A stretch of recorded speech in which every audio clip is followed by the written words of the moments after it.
Vamos falar um pouquinho de Moisés para a gente falar desse aspecto financeiro. Êxodo 12. Fizeram, pois, os filhos de Israel conforme a palavra de Moisés. Então, na noite lá da última praga, pediram aos egípcios joias de prata, joias de ouro e roupas.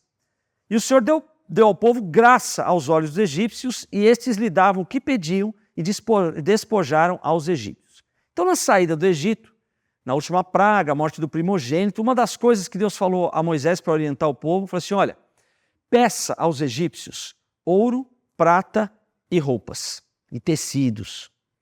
Estranho, na noite que eles estavam sendo julgados por Deus, cujas habitações dos egípcios havia ali um velório, havia um defunto, porque o primogênito foi ceifado, somente ali no povo de Israel, que tinha a marca do sangue na porta, é que as vidas foram ceifadas, os primogênitos foram ceifados. Então, naquela noite de luto, de desgraça, de choro, vai lá os hebreus bater na porta dos egípcios e falam assim, pois não, eu quero ouro, prata e roupas.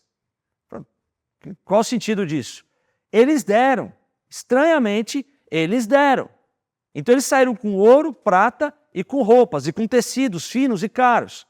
E alguém pode pensar, puxa, eles estavam explorando os egípcios. Não, os egípcios é que por 400 anos exploraram o povo hebreu.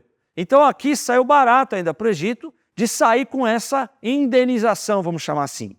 Mas, gente, eles estavam indo não para um país cuja moeda é mais fraca, a gente vai comprar um monte de coisa lá. Não, eles estavam indo para o deserto. Para que sair com prata? Para que sair com ouro e com roupas? Qual o propósito? Então esse povo sai daqui, de novo, né? As duas, a dobradinha aqui. Eles saíram com prosperidade, mas saíram com saúde também. Então no Salmo 105 diz assim, mas a eles os fez sair com prata e ouro, e entre as suas tribos não houve um só enfermo. Então na saída do Egito, de novo, a dobradinha. Eles saem com prosperidade e eles saem com saúde. Opa, mas espera lá. O que está sobre todas essas coisas? Qual que é o pano de fundo? Promessa feita a Abraão. Abraão, eu vou te abençoar, você vai ser abençoado. A tua descendência também. Então foi Isaac, foi Jacó, e vem a linhagem, chega aqui em Moisés, o povo, né? Agora o povo pelo qual Abraão foi chamado para criar, para formar, né? Abraão, Isaac, Jacó, aí Jacó teve 12 filhos, o nome de Jacó foi mudado para Israel, né? Um filho dele lá chamava Judá, que vem a origem dos judeus. Então, a partir daí que vem a nação de Israel. E agora Moisés, ele lidera a saída do povo, e o povo sai com prosperidade e com saúde. Mas essa prosperidade tem a ver com a promessa feita a Abraão. Saúde também, que eles seriam abençoados, não só no seu espírito, na sua mente, eu sou abençoado em todas as dimensões. Mas para quê? Qual o propósito deles saírem com toda essa fortuna do Egito, sabendo que eles iam lá para o deserto? Ok, não, eles iam para a Terra Prometida, a viagem ia durar alguns meses, aí eles agiram por incredulidade, aí caminharam 40 anos no deserto. Mas espera lá, Deus sabia que esse povo ia peregrinar 40 anos, Deus não errou. Deus sabia que eles iam peregrinar lá, mas ele encheu eles de prata, de ouro e de roupas. Por que é que Deus deu isso a eles ali? Alguém se arrisca? Tabernáculo. O tabernáculo. Então vamos ver aqui, ó. Propósito de Moisés, quando chegou o faraó, por que ele pediu? Falou assim, Moisés, libera o povo. Para quê? Então o Senhor disse a Moisés, volte ao faraó e anuncie, assim diz o Senhor, deixe o meu povo sair para me adorar. Então Deus já sabia que ia ter ali um tabernáculo. Quando Moisés sobe ao Monte Sinai, ele passa o projeto, né, do tabernáculo para ele. E o tabernáculo, ele foi feito com ouro, com prata e com tecidos. Essa era a estrutura, não era alvenaria, não era parede, não era madeira. Ele era uma grande cabana, uma grande tenda, né, chamada tenda do encontro. Então existia um propósito do povo sair com tudo aquilo do Egito, porque no deserto eles construíram o tabernáculo. Lembra, eu falei semana retrasada, na segunda palestra, eu falei o seguinte, que Deus, nas promessas que ele tem, famosíssima Malaquias 3:10, fala assim, olha, eu vou abrir as comportas do céu e os celeiros de vocês não serão suficientes para comportar, armazenar tudo que eu vou dar para vocês. A Bíblia fala assim, que Deus, ele dá uma medida sacudida e transbordante. O que acontece com o que transborda, gente? Cai. A grande pesca de Pedro. Ele sai com uma rede enorme que ele nunca pescou na vida. E a Bíblia diz que ele deixou tudo e seguiu. Deixou na praia para quê? Para as moscas. Então, não ficou para as moscas, porque tinha multidão ali. Quando Deus fala que ele vai dar uma medida tal que não vai caber nos teus celeiros, é porque você vai ter aquilo que você precisa, necessita, você vai ter aquilo que você deseja e ainda vai sobrar. Porque Deus te abençoa, você é abençoado para abençoar outros. Esse é o propósito da prosperidade de Deus. Ele te dá não para que você fique com metade, para que você fique com falta para você dar para alguém. Ele te dá para te encher. Quando Jesus multiplicava, a multiplicação de peixes e pães só parou, não é quando chegou uma quantidade, é quando o povo já estava farto, a palavra é essa, não é que estava satisfeito, bacaninha, não vou comer mais. Não dava para comer mais. E ainda sobrou. Sobrou quando Jesus pegou aqueles 12 cestos que sobraram, o que ele fez? Jogou fora. Não falo o que fez, mas aposto eu que eram 12 apóstolos, discípulos que se tornaram apóstolos, que chegaram todos preocupados, mestre, dispensa a multidão, vocês não tem onde comer aqui, eles vão comprar. Então ele dá uma lição, aí eu imagino, eu aposto que ele deu um cesto para cada um deles. Não é para chegar em casa com aquele carão, para a mulher, o que é isso aí, querido? Eu falei assim, não, sabe o que é? Que sobrou uns peixinhos lá da multiplicação de Jesus e tal. Pô, mas tá cheio de peixe. Eu falei, percebe que o que Deus dá, realmente o propósito é que não caiba naquilo que você pode, naquilo que você precisa e deseja. Né? Não somente o que você precisa, mas aquilo que você deseja. E ainda sobra para você abençoar. Então aqui esse povo sai, cheio de ouro, prata e roupa. Beleza, vamos fazer o tabernáculo. Aí Moisés fala assim, povo, recebi um projeto de Deus, nós vamos fazer um tabernáculo, beleza? Só que a gente precisa fazer uma coleta aí, né? Então eu vou pedir que vocês ofertem para a construção do tabernáculo o ouro, prata e roupas que vocês ganharam dos egípcios. Eu falei assim, tá vendo? Estava tudo dando tão certo, eu estava tão feliz, né? Olha que o cara assim de prata, agora precisa dar tudo por tabernáculo. Não. Olha esse texto. Então Moisés deu a seguinte ordem que foi transmitida a todo o acampamento. Homens e mulheres, não preparem mais ofertas para o santuário, temos o suficiente.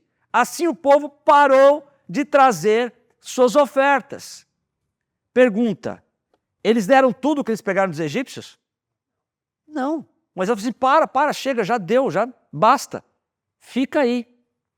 Mas ficar com aquele ouro prata no deserto, ficaram carregando. Mas essa é a forma, é o modus operandi de Deus, percebe? Assim, agora tem que dar. Né? Então a cabeça assim, mas dízimo, 10%, nossa, isso aqui é muito, vai me fazer falta. Então essa é a matemática nossa. Só que Deus, ele tem outra forma de calcular as coisas. Porque ele santifica, ele torna especial, ele torna incomum aquilo que você tem. Ele vai favorecer a administração das suas finanças. Mesmo você tendo problemas para gerenciar finanças, o favor de Deus vai estar sobre você. Então essa é a forma e fazia parte da promessa feita a Abraão, de que ele ia abençoar.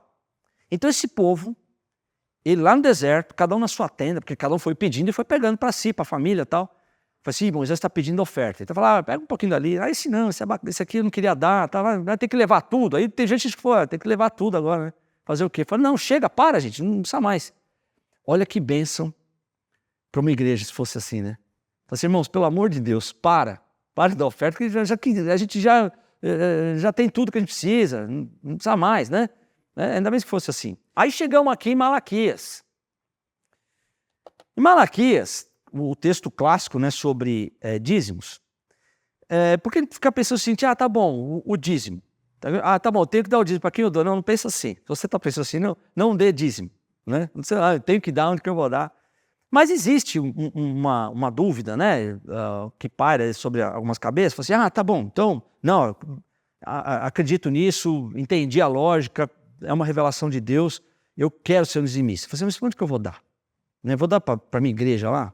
caras são meio cabeçudo lá, eles gastam errado, né? Ah, vou dar para um ministério, vou dar para ajudar os pobres. Onde que eu dou o dízimo? Então, a Bíblia, ela tem, vamos dizer assim, tem um certo padrão, que não é também um dogma, né?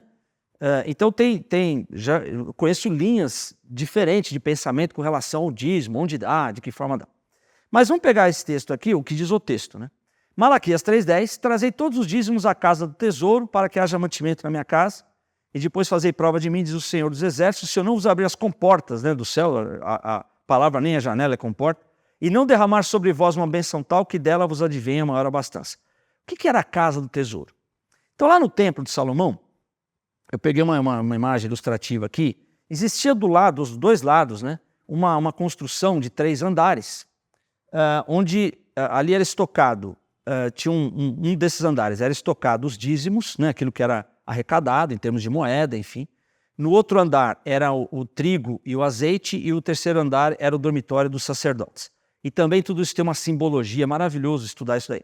Mas eu coloquei um círculo aqui, ó, eram essas câmeras aqui, era essa construção que ficava ao lado do templo de Salomão. Então, quando chegava lá na porta do templo, a pessoa vinha trazer o seu dízimo, isso era levado pelo sacerdote lá que estava de plantão, era levado para um desses aposentos para estocar essas coisas. O que eles faziam com isso? Direcionavam lá de alguma maneira, não sei. Mas a casa do tesouro a que Malaquias se refere era lá o templo de Salomão. Aí, mas o templo foi destruído, né? Então, onde que eu vou dar esse negócio aqui? Pelo texto de Malaquias, entende-se que é o templo, a casa de Deus. Olha aqui no texto de Betel, quando Jacó, ele chama aquele lugar que ele teve a visão de Betel. Betel significa casa de Deus. Está no próprio no texto lá, no verso 22, essa pedra que tem o posto por coluna será casa de Deus. Então, associado aqui está o dízimo à casa de Deus. Na igreja primitiva, não é exatamente dízimo que está falando aqui, mas existe uma prática lá em Atos 4 e 5, que não havia, pois, entre eles necessitado algum, porque todos os que possuíam herdades ou casas, vendendo-as, traziam o preço do que fora vendido e depositavam aos pés dos apóstolos. Não existia nenhuma ordenança, não existia nenhum mandamento da lei. Jesus não pregou isso, os apóstolos não pregavam isso, mas naturalmente isso brotou lá do favor, do coração da igreja primitiva, de doar suas coisas em prol dos necessitados. Mas eles traziam isso aos pés dos apóstolos e repartia-se cada um segundo a necessidade que cada um tinha. Então aqui era uma prática que nasceu, que não foi instituída, nem dogmatizada, nem virou doutrina, mas nasceu ali. Mas para que eles traziam? Aos pés dos apóstolos, né? Que eles eram as colunas lá, os fundamentos da igreja, porque eles estiveram com Jesus, são apóstolos de fundamento. Eles andaram, eles conviveram com Jesus e estavam habilitados, né, para dar sequência aqui à igreja. Então, de novo, trazia para lá. Então eu estou dizendo que você tem que dar o seu dízimo na sua igreja que você congrega? Não. Eu estou fazendo uma associação à questão do dízimo, que não é você administrá-lo, mas você trazer, né, para que a igreja, de uma certa forma, administre. Então, se você não confia, não quer... Isso é uma questão sua, de foro íntimo, uma decisão sua. Como eu disse aqui, eu não estou regulando ou regulamentando que você deve ser dizimista e como você deve fazer isso, para quem você tem que dar, enfim. Mas eu estou, à luz da Bíblia, mostrando como essas coisas acontecem.